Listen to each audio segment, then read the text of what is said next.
Chapter 1. 20 years old and a death notice. V died on a beautiful, sun-drenched day.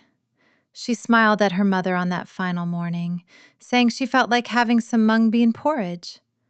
Her mother soothed her, telling her to rest, promising to bring it to her soon. Bone cancer, terminal stage. The pain had dragged on for nearly 2 years, a cruel joke that slowly consumed the body of a girl who had barely begun to live her youth. V had never had a lover, never taken a trip, never held anyone's hand on the street, never known the taste of a real kiss. Her world was only the hospital, needles, the smell of antiseptic, and endless, arid days. When her heart stopped beating, V was just 20 years old. Some say that if a person dies with lingering attachments, their soul doesn't simply fade away, that a miracle will grant them their final wish. V had never believed that. Or perhaps she never had the chance to. Until she opened her eyes again. A small, damp room. The ceiling was stained with watermarks from the rain, and a ceiling fan whirred slowly above her head. She was no longer lying in a hospital bed, no longer connected to an IV drip or a heart monitor. Instead, she heard the sound of a child crying from the neighboring house, the slap of sandals in the hallway, and the mingled scents of instant coffee and medicated oil.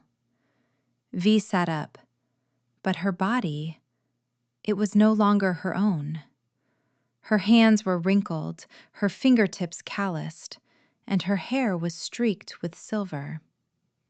An old dusty mirror hung on the wall, reflecting the image of a middle-aged woman, a face that felt both foreign and strangely familiar.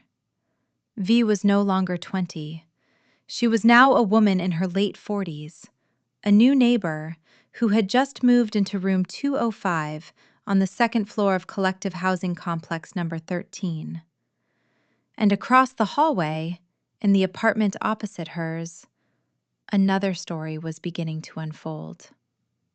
This body was not V's, but whatever life it had left behind, V was now bound to live. The middle-aged woman V had become, her true name was Nguyen Tu Dung. She had been widowed early and raised her daughter alone. Dung had once worked as a janitor at an elementary school. The pay wasn't much, but she was thrifty and hard-working. Her daughter, Feng, was a diligent student who earned a scholarship, went to university, and eventually married an engineer from another province. They weren't wealthy, but every month, Feng faithfully sent her mother 3 million dong, like a habit she could never forget. "Mom, take care of yourself. Eat properly, okay? Don't be too frugal. You have me to look after you now." The apartment V now lived in was the old home of the two of them, bought back when prices were still affordable. It was small, but clean and filled with memories. On the wooden bedside cabinet, there were still old photographs. A young Feng in her middle school uniform, smiling crookedly with a missing baby tooth. Dung, or rather V now, lived on the money her daughter sent, along with some savings, nearly 40 million dong in an old passbook. Not rich, but not lacking either. Enough for V to have a cup of coffee each morning, a warm meal each evening, and a small measure of peace. Only, that peace was disturbed each night by sounds coming from the third floor, rippling through her quiet like wind disturbing the surface of the water.